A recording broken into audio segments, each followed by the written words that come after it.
Bienvenidos a Bitácora del Terror MX. El trasfondo de esta historia se basa en uno de los accidentes nucleares más graves y menos recordados de América Latina.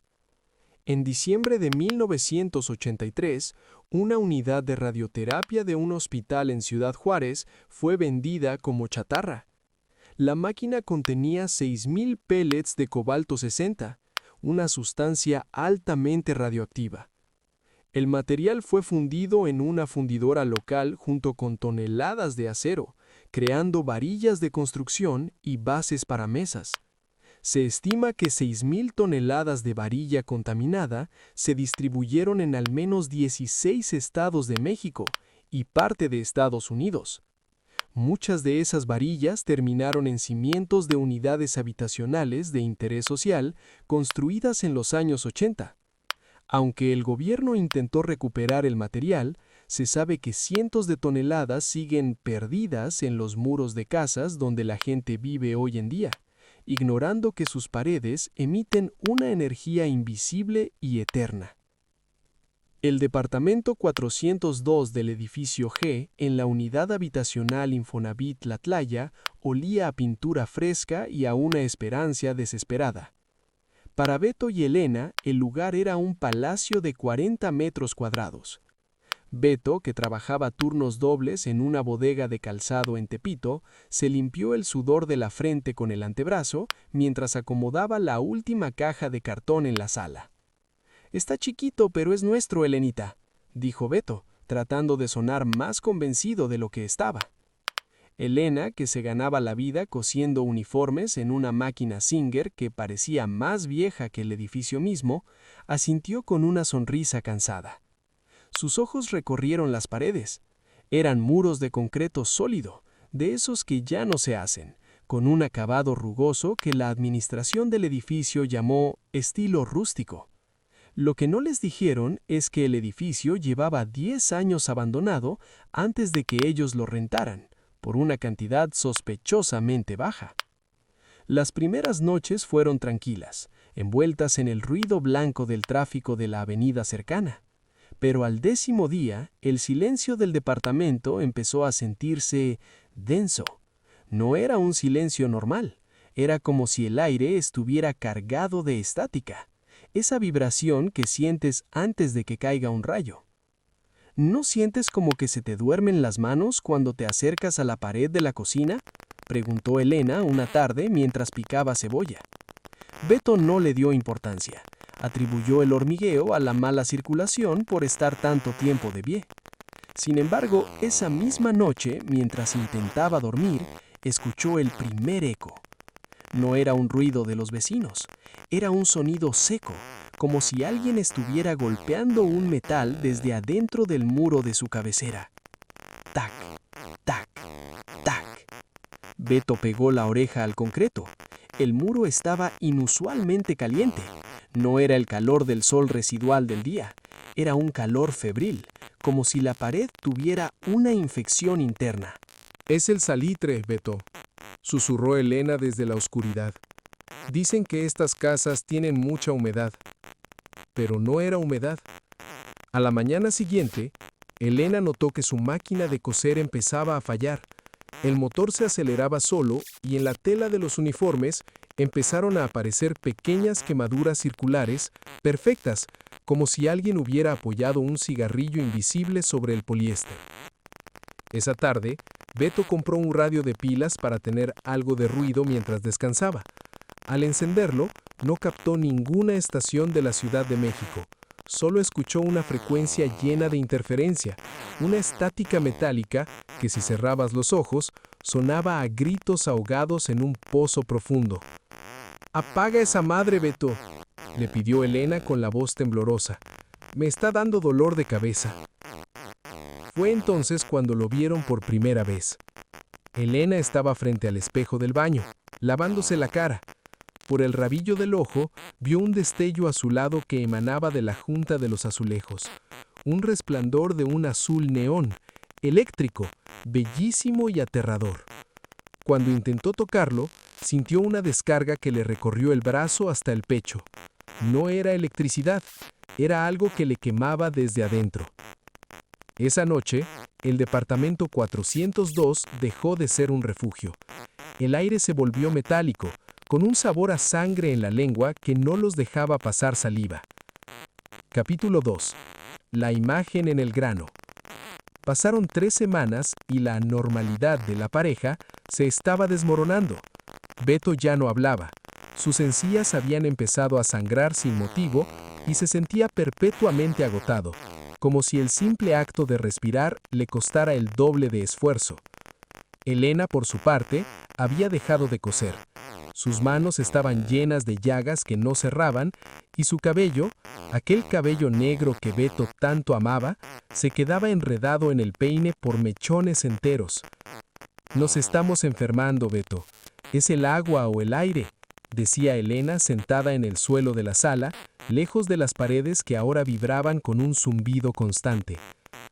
Decidieron comprar una de esas cámaras de seguridad baratas de las que se conectan al Wi-Fi para ver si alguien estaba entrando al departamento cuando ellos no estaban o si había alguna fuga de gas que explicara sus alucinaciones.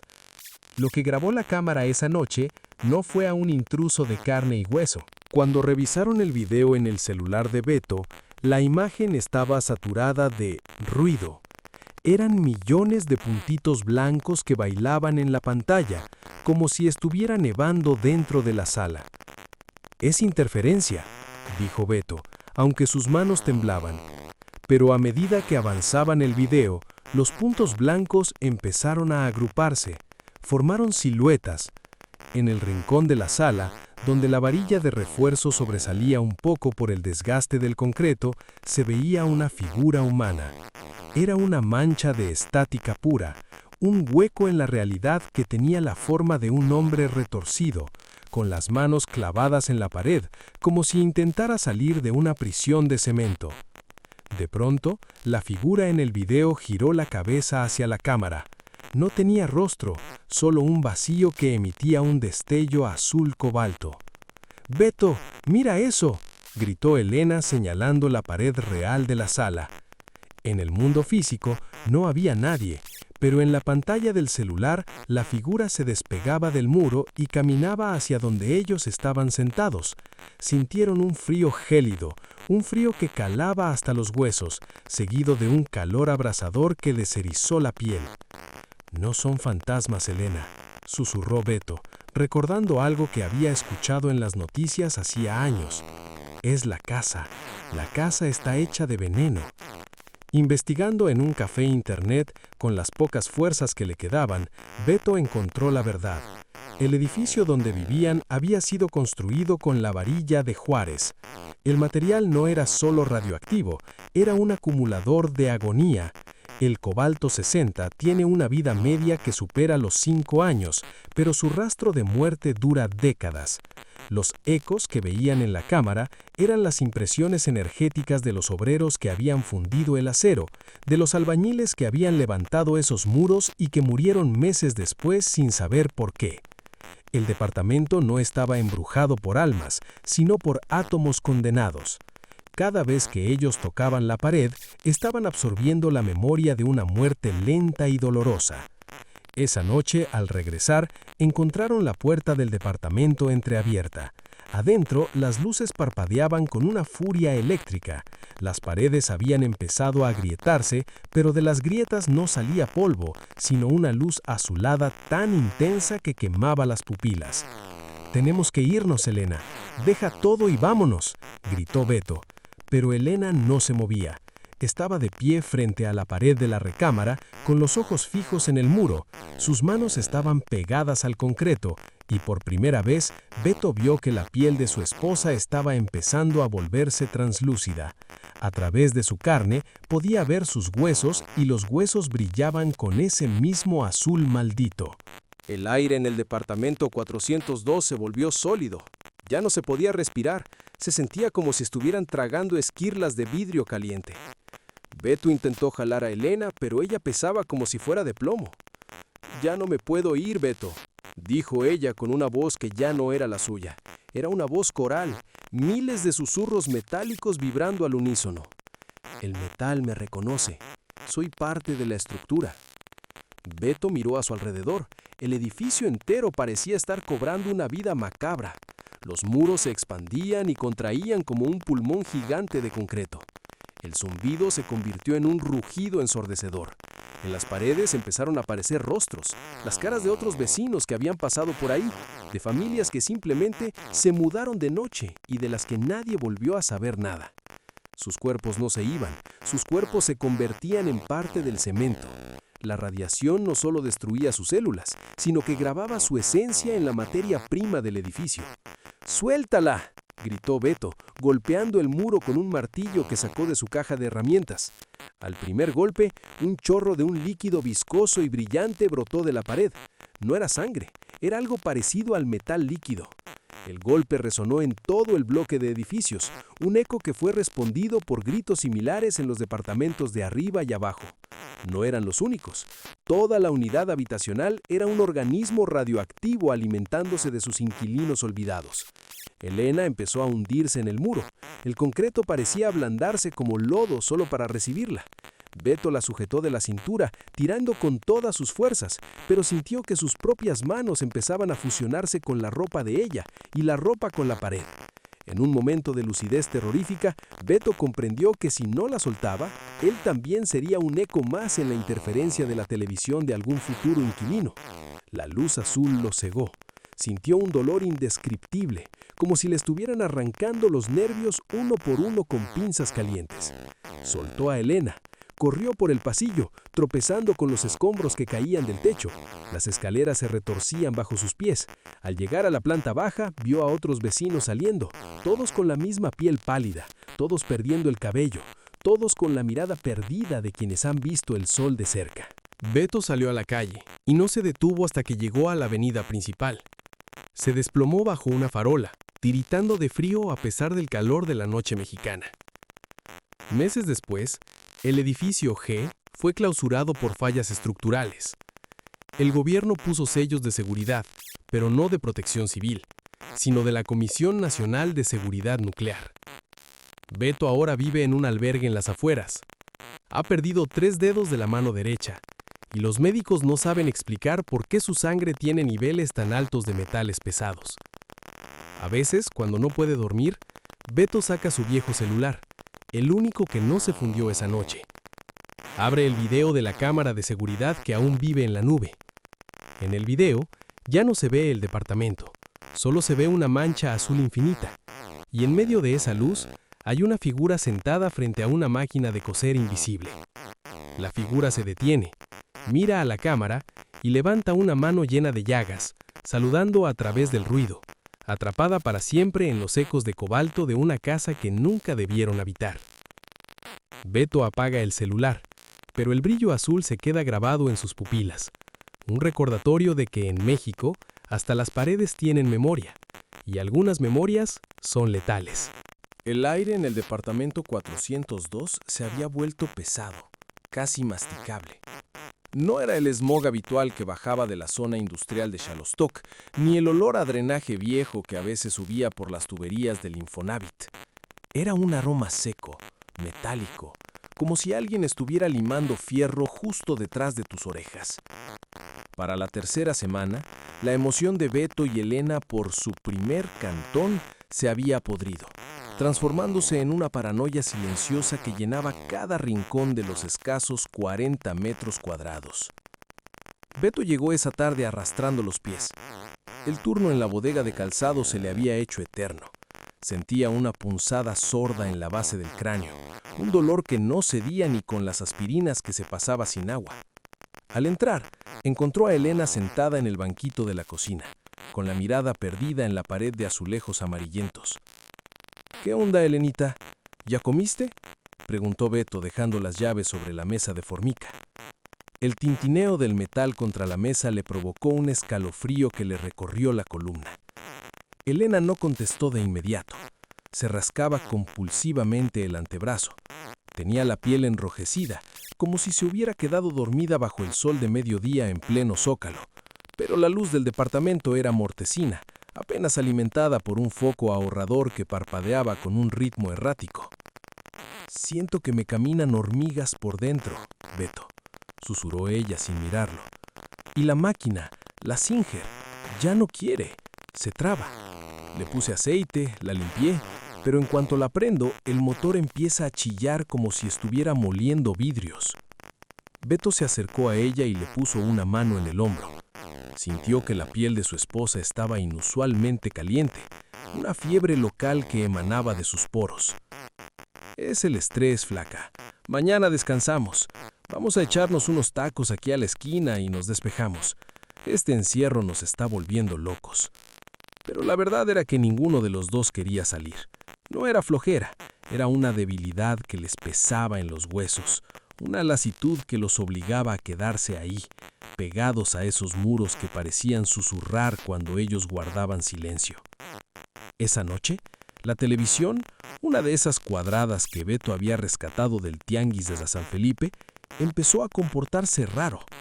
No importaba qué canal pusieran, la imagen se llenaba de una nieve espesa.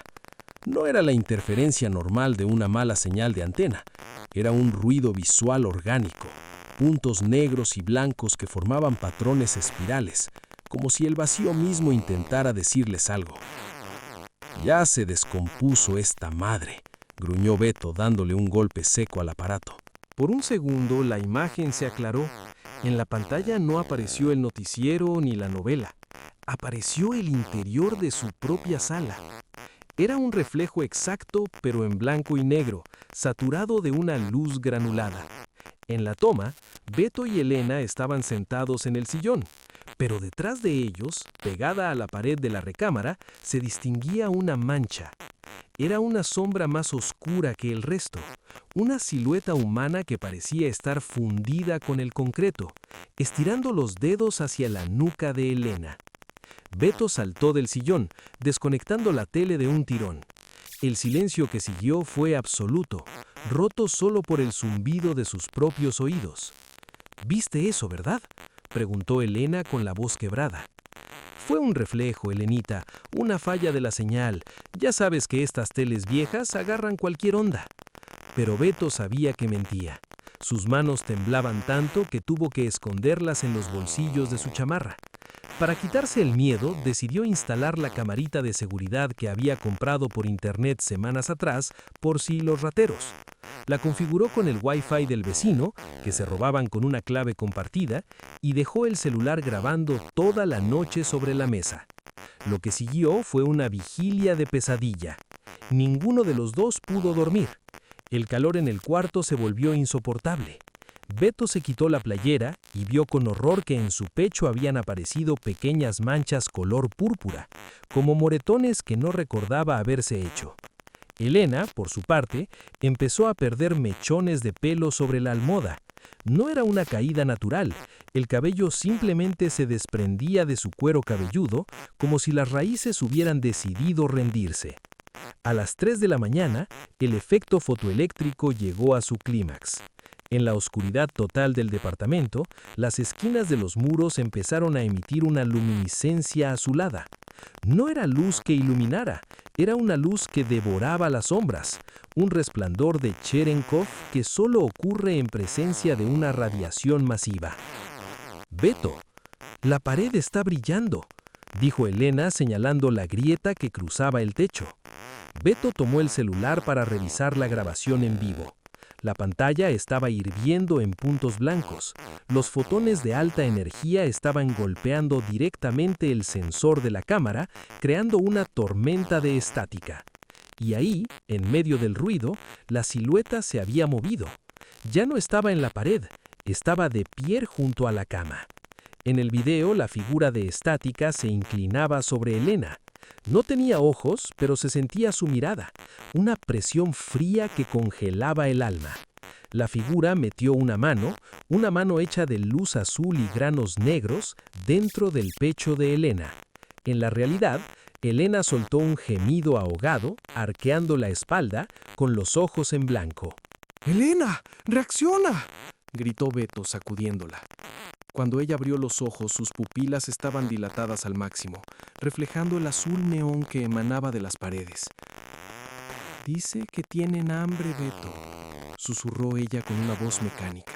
carente de toda emoción. Dice que el hierro tiene hambre de carne, que nos trajeron aquí para completar la estructura. Beto, desesperado, corrió a la cocina y agarró un martillo. Estaba fuera de sí. Empezó a golpear el muro de la recámara, ese muro que se sentía caliente como un horno. Con cada golpe, el concreto se descarapelaba, revelando lo que había oculto tras años de negligencia y corrupción. No era varilla normal. El acero dentro de la pared estaba oxidado de un color extraño, un naranja casi incandescente, y entretejido con él, Beto vio algo que le revolvió el estómago. Eran restos óseos, fragmentos de dientes y falanges atrapados en el metal fundido. No eran restos antiguos, estaban frescos, preservados por la misma energía que los estaba matando. ¡Hijos de su madre!, aulló Beto, golpeando con más fuerza. De la herida en la pared empezó a brotar un gas pesado, con olor a ozono y carne quemada. El zumbido en sus oídos se transformó en un grito polifónico. Eran las voces de los miles de obreros de Ciudad Juárez que en los 80 manejaron la varilla contaminada, de los albañiles que enfermaron construyendo estas unidades, de las familias que vivieron en el 402 antes que ellos, y que el edificio simplemente se había tragado. La cámara del celular captó el momento exacto en que la realidad se fracturó. La imagen se distorsionó tanto que las paredes parecieron volverse líquidas. Beto vio a través del sensor de la cámara cómo su propio cuerpo se volvía transparente. Podía ver su corazón latiendo, sus pulmones llenándose de ese aire radiactivo, y sus huesos brillaban con una intensidad insoportable. Elena se levantó de la cama, pero sus movimientos eran erráticos, como los de una marioneta con los hilos cortados. Se acercó a la pared que Beto había roto y metió las manos en el agujero. «Se siente bien, Beto. Ya no duele», dijo ella, mientras el concreto empezaba a subirle por los brazos, como si la pared fuera un organismo vivo reclamando su materia prima. «¡No, Elenita! ¡Suéltate!». Beto intentó jalarla, pero al tocarla recibió una descarga que lo lanzó contra el mueble de la televisión. El aparato se encendió solo por última vez. En la pantalla ya no había ruido. Había una imagen clara del centro de una fundidora. Hombres sin rostro arrojaban piezas de metal azul a un horno gigante. Uno de esos hombres se detuvo, miró a la cámara y sonrió. Tenía la cara de Beto. El departamento 402 no era una vivienda.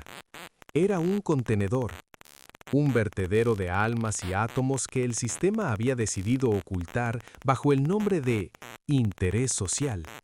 Beto se arrastró hacia la puerta principal, pero el pomo de metal estaba al rojo vivo. El edificio entero estaba entrando en una fase de excitación atómica. Las luces de toda la unidad habitacional Tlatlaya empezaron a parpadear en un código de socorro que nadie en la ciudad sabría interpretar. «¡Elena! ¡Vámonos, por favor!», suplicó Beto, con lágrimas de sangre corriendo por sus mejillas. La radiación ya había empezado a romper los capilares de sus ojos. Pero Elena ya no era Elena. La mitad de su rostro ya estaba cubierta por una crosta de concreto y metal.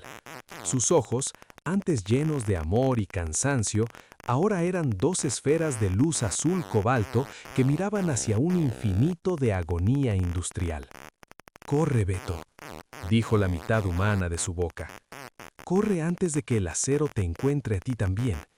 Beto no quería dejarla, pero cuando vio que de las grietas del piso empezaban a salir manos de estática pura, manos que buscaban sus tobillos para anclarlo a la cimentación eterna, el instinto de supervivencia, ese último rastro de egoísmo humano, se apoderó de él. Salió al pasillo a trompicones.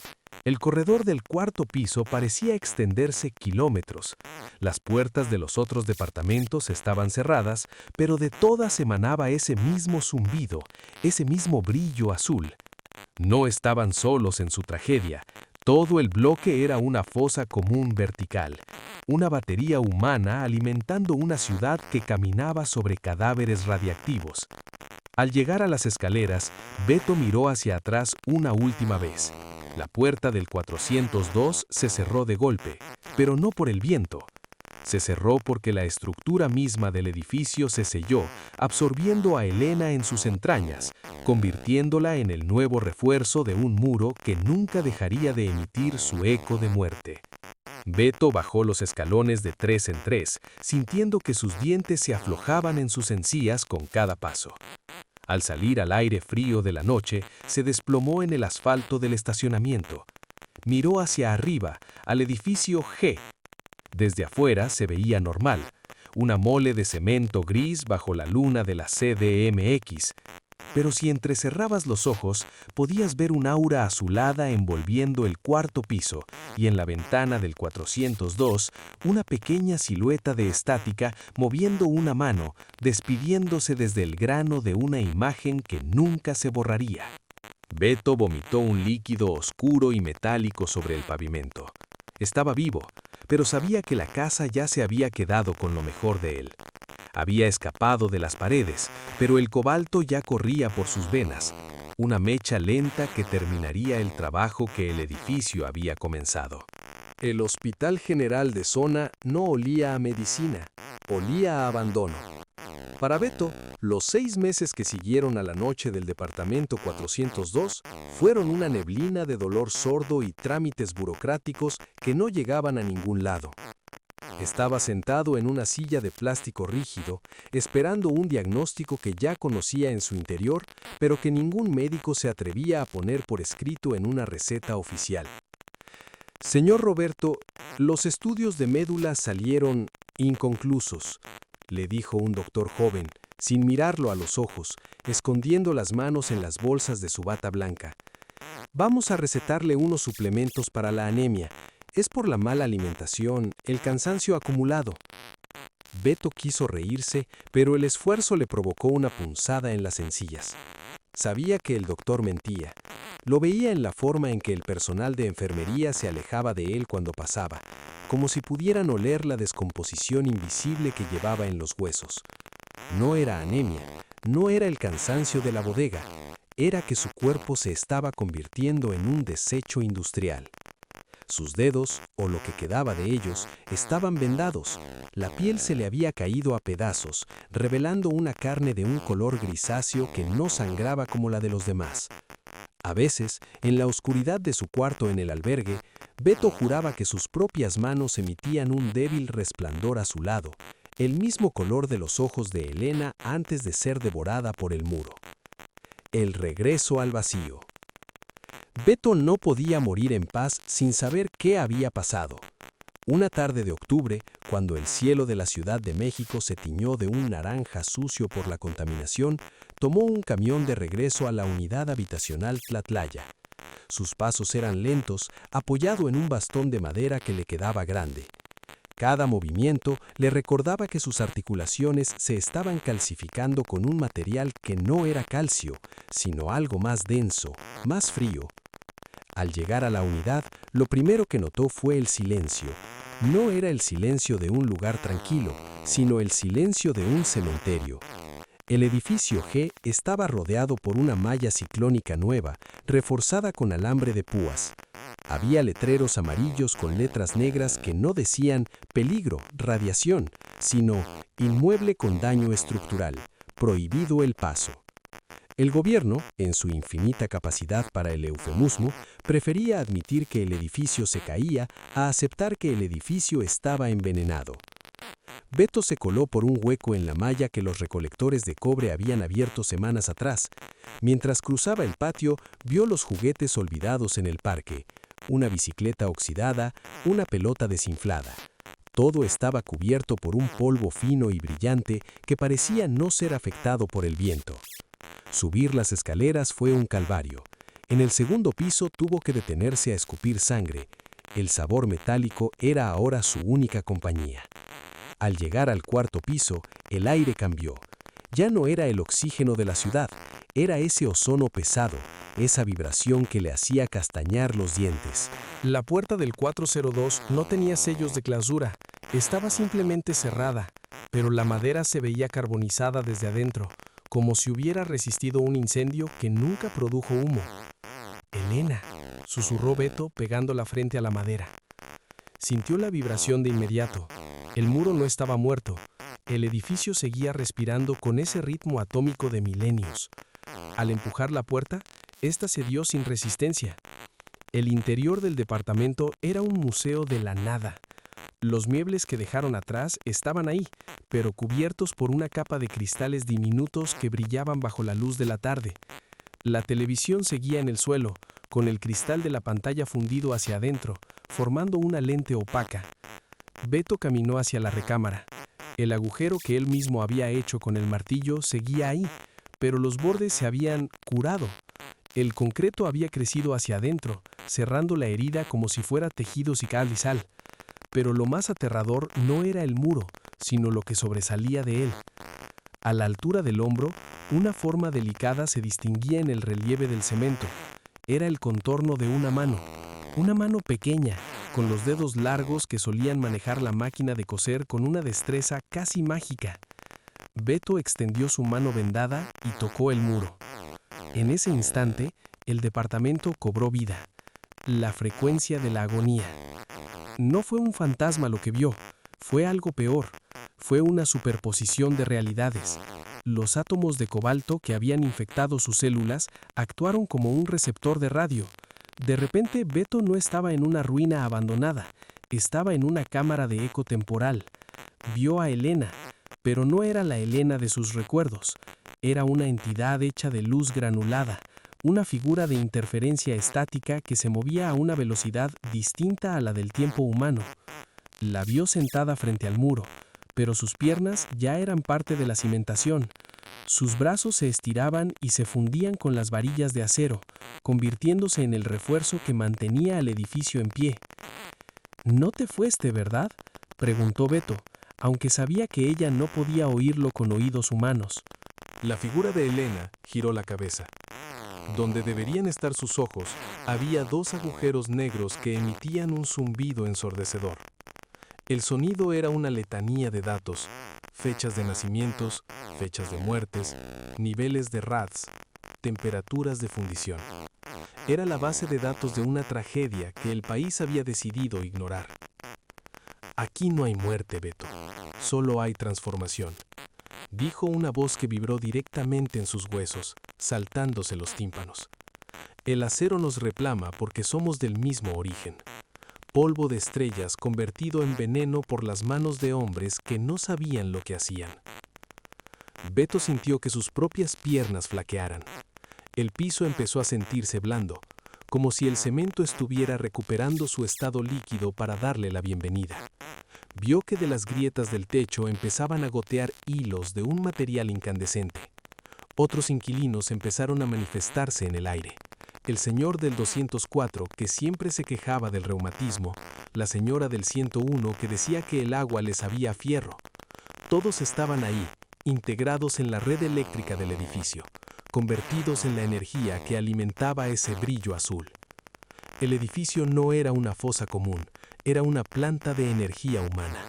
La radiación no solo mataba el cuerpo, sino que atrapaba la esencia eléctrica del cerebro en la estructura molecular del metal. El cobalto 60 era el pegamento de sus almas condenadas. El pacto de cemento. Comprendió entonces la magnitud de la estafa. La unidad habitacional no fue un error de construcción, fue una solución final. ¿Qué haces con miles de toneladas de acero radiactivo que nadie quiere? Lo conviertes en casas para los pobres. ¿Y qué haces con los pobres que mueren por vivir ahí? Los conviertes en parte del muro para que no haya cuerpos que enterrar, ni pruebas que presentar ante un juez. Sintió una rabia que quemó más que la radiación. Con las pocas fuerzas que le quedaban, sacó de su mochila un encendedor y una botella de agua ras que había llevado con la intención de quemar todo. Pero cuando iba a encender la llama, la mano de cemento en la pared se movió. El relieve de Elena se despegó ligeramente del muro, lo suficiente para tocar la mejilla de Beto. El contacto no fue doloroso, fue un frío absoluto, un vacío que absorbió el dolor de sus huesos por un segundo. «Vete, Beto», susurró la voz coral. «Cuenta la historia. No dejes que nos conviertan en solo una estadística de fallas estructurales. Si te quedas, nos olvidarán a los dos. Si te vas, serás el eco que no pueden silenciar».